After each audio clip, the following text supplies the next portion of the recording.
Let's put aside the numbers for a second. The general scuttlebutt out there was that one of the biggest impediments to getting the deal done was Bob Bakish himself. Removing him, does that change things? It definitely does change things, Romain. So now they obviously have the interim triumvirate, if you will, of the three section heads.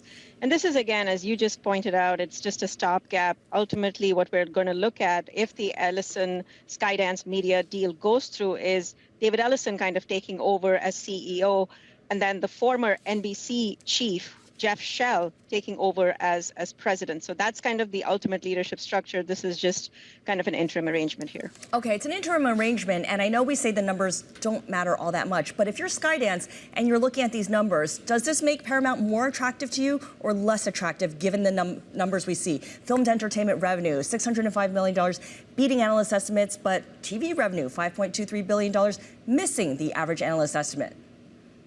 The numbers on the whole, Scarlett, are definitely okay. I mean, they're almost slightly better than what we were expecting. The one number that I was kind of looking at was the direct-to-consumer segment. And we were looking here not just at the growth in subscribers, which came in well above estimates at almost 4 million subscribers added in the quarter, but we're also looking at streaming losses. Remember, the new mantra across the media landscape is really profitability.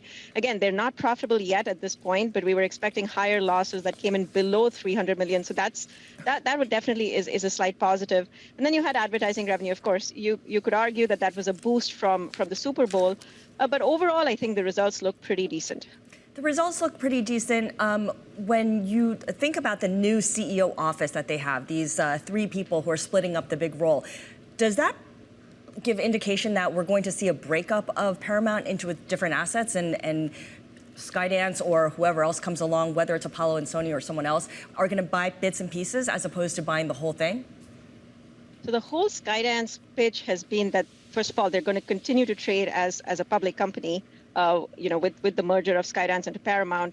And that's exactly what Sherry Redstone kind of wanted. She didn't want, the kind of a yard sale of all the different parts of the company. So with Skydance, I think they will try to keep the entire structure together. Of course, with Apollo and Sony, it's going to be a completely different situation. We know that Sony really is only interested in the content production arm, which is, the TV and the film studio. And of course, Apollo already owns quite a few TV stations, so it would kind of make sense. And Sony can't own them again because of, a foreign ownership with broadcast assets. So again, CBS and some of the stations kind of would go to Apollo. So it's, sorry. Well, I'm curious, Geetha, though, what is kind of the identity of this company now? Because whenever everyone talks about the value of Paramount and particularly CBS and some of their other properties here, I always hear them referring to kind of almost legacy things, right? I mean, there's no doubt about it. They have a great catalog and have some great licensing. But at the end of the day here, are they producing newer content to the same extent that maybe we're seeing out of Netflix or Disney? Definitely are producing new content, Romain.